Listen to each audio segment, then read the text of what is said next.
En la promo para el día de hoy hablábamos de, más para usarlo como un disparador y para discutirnos a nosotros mismos, ¿no? Esto que fue hace un par de días aquí en la Argentina, ya vamos a hacer algunos comentarios al respecto, que fue el Día del Animal. Siempre para este tipo de recordaciones hace falta una predisposición para aceptar convenciones y para recurrir a pequeñas, medianas o grandes dosis de hipocresía, ¿no? Siempre tenemos que, lo hemos hablado muchas veces acá en el programa, esto es autopercibidos, pero también es hipócrita. Hipócrita es como básicamente somos todos los seres humanos, lo que pasa que en el proceso de autopercepción, bueno, uno se tiende a reconocer un poco mejor en este sentido. Porque bueno, hubo muchos actos, muchas publicaciones en los medios, hubo muchos comunicados también de distintas asociaciones y organizaciones intermedias con respecto a esta recordación tan particular que tiene que ver con el Día del Animal, pero el tema es de qué animales estamos hablando cuando, frácate, pensamos en el Día del Animal, porque no hay un Día de la Mascota, por lo menos a nadie se le ocurrió todavía que yo sepa. Probablemente la semana que viene aparezca uno. Hay un día del veterinario, hay un día de la vida silvestre, pero también tenemos el tema del Día del Animal, que acá en la Argentina, a diferencia de lo que es en el resto del mundo, que es el 4 de octubre, que tiene una fundamentación más bien religiosa, porque es el día del santo, no soy especialista en el tema, pero de San Francisco de Asís, que era el patrono de los animales. Aquí en la Argentina es el 29 de abril, pero ¿a quién le decimos feliz día para el Día del Animal? Porque, sí, animales somos nosotros también, pertenecemos a Animalia, al reino animal, todos nosotros y muchísimas especies más, reunimos ciertas características que nos meten en este grupo de los animales. O sea, hay muchísimos animales, todos caracterizados por ser eucariotas pluricelulares, o sea, estamos todos constituidos por muchísimas células y nuestras células tienen un núcleo definido y una membrana, pero también somos heterótrofos. Y heterótrofos quiere decir que tenemos que consumir para funcionar seres vivos. No necesariamente animales, pero sí seres vivos. O sea, es cierto que en la mayoría de los casos, en la enorme mayoría de los casos, la mayor parte de los seres vivos que consumimos también son animales. Pero por supuesto, las plantas son seres vivos y también los consumimos, hongos, pero incluso los vegetarianos, cuando consumen los productos vegetarianos, directamente también consumen animales por pequeños insectos que forman parte del reino animal, que están en esas verduras y en esos materiales que se ingieren, y indirectamente la utilización o la provisión de esos productos no animales implica la desaparición y la muerte de otros animales porque se producen en superficies que antes contenían ecosistemas y animales, y en este caso silvestres. La otra característica es que los animales, en la gran mayoría, nos movemos, o sea, tenemos movilidad propia, y otra vez, en la mayoría de los casos también tenemos reproducción sexual. Esto constituye al grupo de los animales, al animalia, digamos. Ahora, de todas las especies, el 95% de los animales son justamente los invertebrados. Nosotros estaríamos en el 5% de especies animales que somos vertebrados. Vertebrado quiere decir que tenemos un esqueleto a diferencia de los invertebrados, que en su gran mayoría son los insectos, obviamente, también los arácnidos, que no tienen un esqueleto interior. Y dentro de ese 5%, donde estamos los animales, tenemos a su vez los distintos grupos de mamíferos, reptiles, anfibios, peces, siempre me olvido de algunos. Aves, bien, los pajaritos, me la paso mirando pajaritos. Así que bueno, el grupo es enorme, con una diversidad prácticamente indescriptible, pero ¿a qué animales les estamos deseando feliz día en el Día del Animal? Otra vez, decía que tenemos que asumir ciertas convenciones al principio, y en la práctica, digamos que el Día del Animal, por convención, se refiere más que nada a los animales que nos acompañan, a las mascotas, a los que comparten el camino con nosotros, en la mayoría de los casos a los animales domésticos, aunque se incluyen también en algunas instituciones y en algunas organizaciones de la sociedad civil, algunos animales silvestres. Pero, otra vez, y desde el lado de la hipocresía, casi siempre referido a los animales, a los alimentos que nos gustan o que nos resultan simpáticos. Uy, me maté un mosquito, acá maté un animal. Entonces, si no nos metemos en aceptar esas contradicciones que tenemos, se complica muchísimo. Pero, a ver, otra vez, culturalmente, la influencia de todas estas cuestiones. Acá, por convención, pensamos en los perros y básicamente en los gatos. Ahora, hay regiones del mundo que los perros los consumen como alimento. Alguno puede decir, sí, no, en China ya no se consume tanto el perro como se consumía antes. Estaba leyendo justo un informe que solamente el 20% de los chinos hoy consume perro. Estamos hablando de 400 millones de personas. Corea del Sur, tan occidentalizada que está, bueno, justamente Corea del Sur consume 2,5 millones de perros al año como alimento. Y esas cosas nos horrorizan culturalmente y por formación. Yo pienso en Eva, pienso en todos los perros que he querido a lo largo de mi vida y que quiero, y me parece terrible. Pero bueno, del mismo modo en la India nos ven a nosotros como monstruos porque consumimos a los bovinos, que allá son animales sagrados, y que de ninguna manera, por lo menos desde el abordaje religioso, se piensa en consumir ese tipo de animales.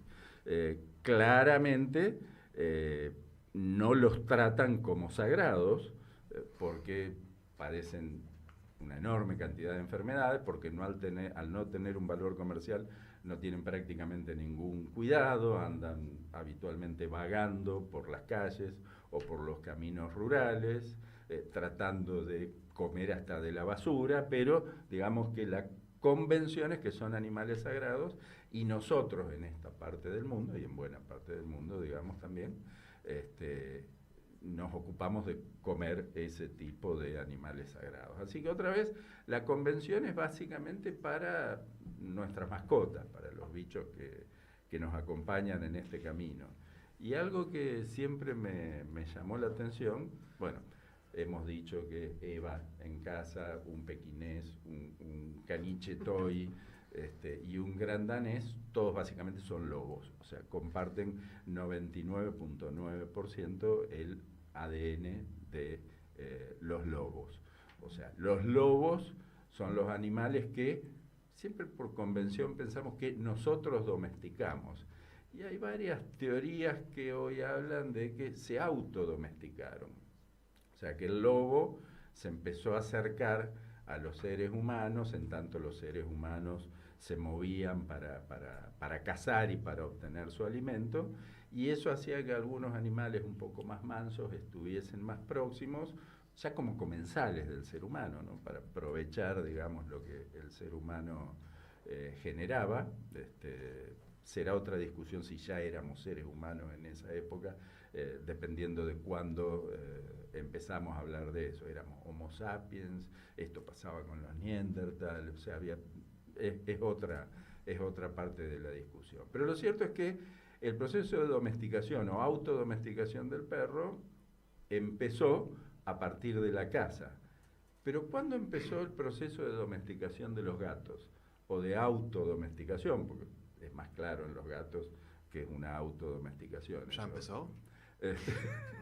En el término de tenernos a nosotros como comensales, o sea, ser comensales nuestros, sí empezó, pero empezó con la agricultura, por el tema de los roedores. O sea, cuando empezamos a acumular los granos para nuestra alimentación y los productos vegetales, uno de los grandes problemas eran otros animales que no les deseamos habitualmente el feliz día, como son los roedores. Es más, siempre tratamos de erradicarlos. Bueno, justamente los gatos aparecieron por sus propios medios debido a la proliferación de roedores, y ahí es donde se inició el contacto. Por eso decimos que el proceso de domesticación de los perros por ahí se inició, algunos dicen 40, 60 mil años atrás, y el de los gatos 10 mil años atrás, que es cuando aproximadamente, como decía Luster, días más, días menos, cuando comenzó el tema de la agricultura. Pero acá, en Argentina, celebramos y recordamos el Día del Animal el 29 de abril. Esto ocurrió hace un par de días atrás. Y esto también tiene alguna curiosidad, alguna cuestión que me gusta destacar. Porque como dije, a nivel mundial es el 4 de octubre relacionado con San Francisco de Asís. De hecho, se instauró casi llegando a 1930, creo que fue en 1928, 1929, el Día del Animal a nivel mundial.